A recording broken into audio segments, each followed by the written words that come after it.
Matapos ng 7 taon sa Europa, bumalik si Juan Crisostomo Ibarra sa Pilipinas. Dala ang alaala ng isang amang namayapa at ang pangarap ng pagbabago.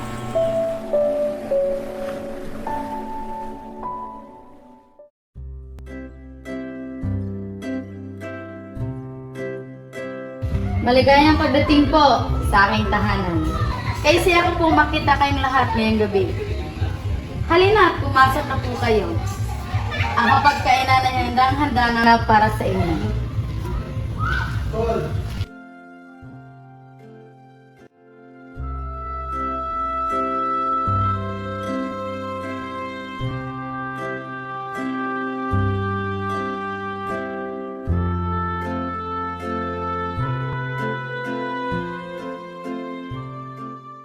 Isang karangalan pong mapabilang sa inyong hapag, Ginong Ibarra.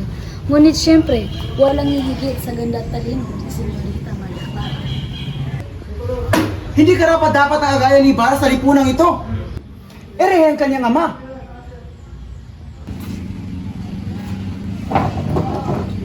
Maraming salamat sa inyong paanyaya. Ngunit may kailangan pa akong gawin.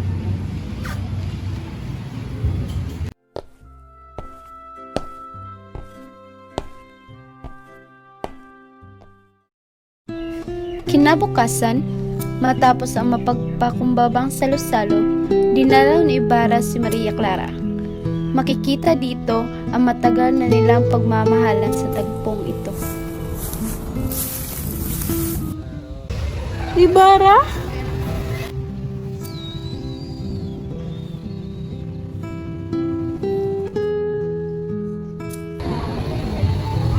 Ilang taon ka ring nawala aking idol. Walang araw na hindi kita naiisip. Lubos ang aking pangungulila sa iyo, Ibarra. Hindi ka pa rin nagbago, kagaya ka pa rin ng dati. Ngunit may kung anong lungkot ang nasa iyong mga mata. Marami na nagbago, Maria. Ngunit ang alaala mo ay nanatiling buhay sa aking puso. Bago umalis si Ibarra patungong San Diego, isiniwalat sa kanya ni Teniente Guevara, isang gwardiya sibil, ang mga pangyayaring naganap bago mamatay ang kanyang amang si Don Rafael. Hindi na ako matahimik. Ipinakulong ang iyong ama dahil sa galit ni Padre Damaso. Tinulungan lamang niya ang bata laban sa isang gwardiya sibil. Ngunit siya ang sinisi. Aray! Tama na po! Huwag niyo pa ako masaktan! Tama na, Ginoo. Bata lang yan. Hindi ba tungkulin mo siya'y protektahan at hindi sakal?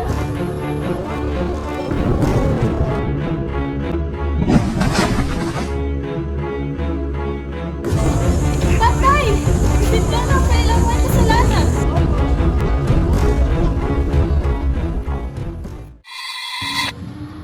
Ang aking ama, isang taong may dangal, pinatay ng walang dahilan at maling akala at kapangyarihan. Ngayon ko lamang nalaman ang lahat, Teniente, at ngayon alam ko na rin kung sino ang tunay na kaaway.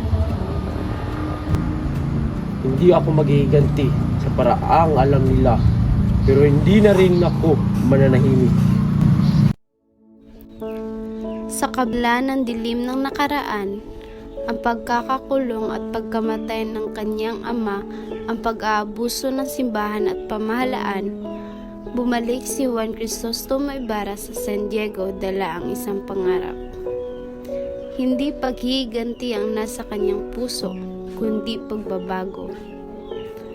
Sa kanyang pagbabalik, dala niya ang paniniwalang may pag-asa pa. Kung may kaalaman, kung may paaralan, at sa lugar na ito, isang payak na bakanting lupa, nagsimula ang kanyang pangarap.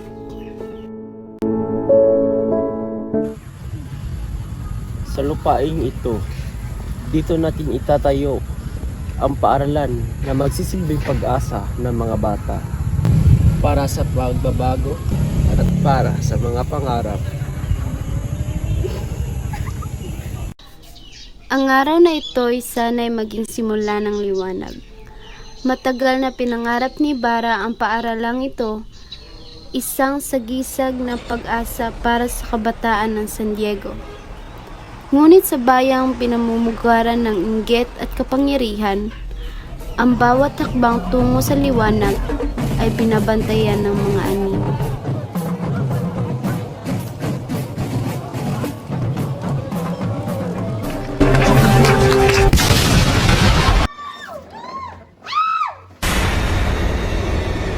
Lumayo ka, Ibarra. Ako na rito.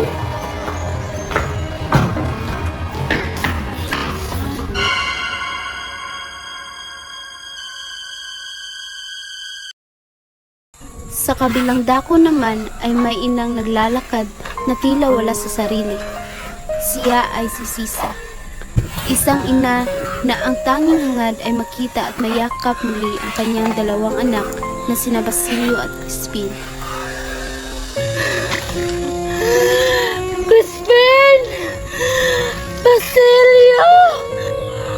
Mga anak ko! Nasaan na kayo?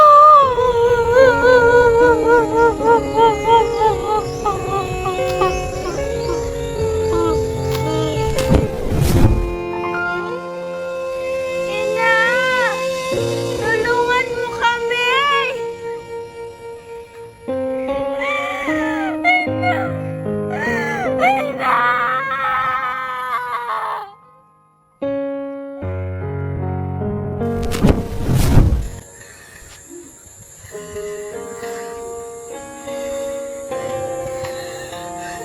Huwag kayong matakot, anak. Sina ito.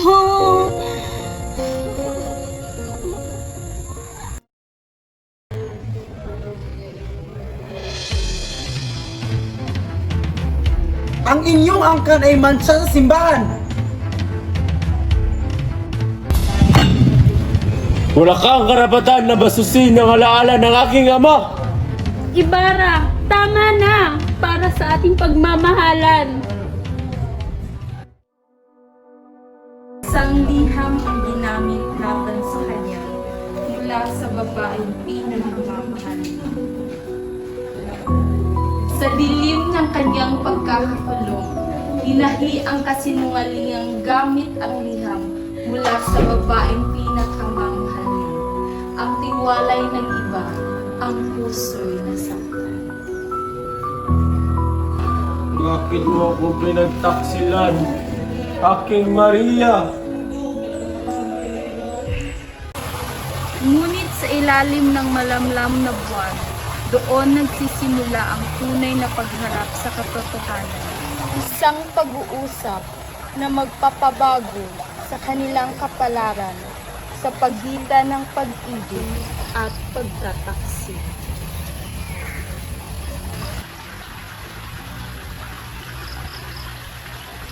Bakit mo ako ipinagtanong? Hindi ko kaya. Kapalit noon ay liham ng aking ina na si Padre Damaso ang tunay kong ama. Ano?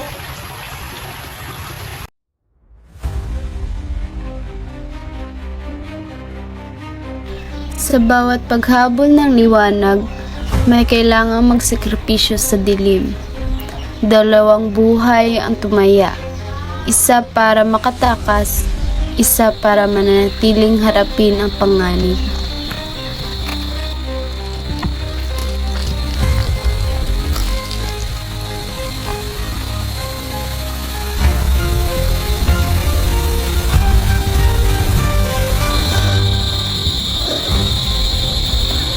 Magtago ka, Ibarra. Ako na ang bahala.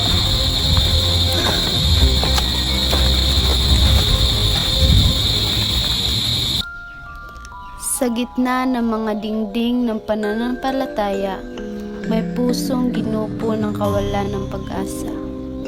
Ang babae pinilit pumili, hindi sa pagitan ng Diyos at mundo, kundi sa pagitan ng kalayaan at pagkabihag habang buhay.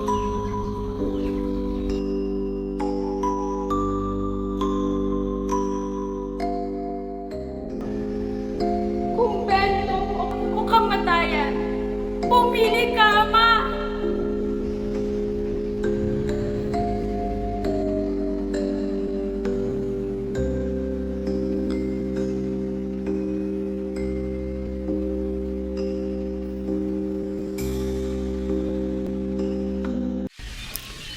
Sa gitna ng dilim at malamig na hangin ng Pasko, isang batang pusong sugatan ang naglalakad sa gubat. Si Basilio. Sa kanyang mata, may lungkot na pagkawala. Sa kanyang dibdib, ang kirot ng hinagpis. Hinanap niya ang kanyang inang si Sisa. Isang inang tuluyang nilamon ng kabaliwan at kawalang pag-asa. Ina! Asan ka, Ina? Ina! At sa gubat na tila walang katapusan, nagtagpo ang dalawang kaluluwang sugatan. Doon, sa lilim ng mga punong tahimik na nakikinig, inahabilin ni Elias ang kanyang huling hininga. Basilio.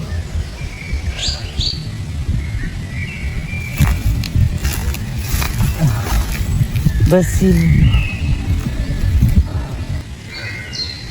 Kapag dumating ang araw ng liwanag, huwag mo akong kakalimutan.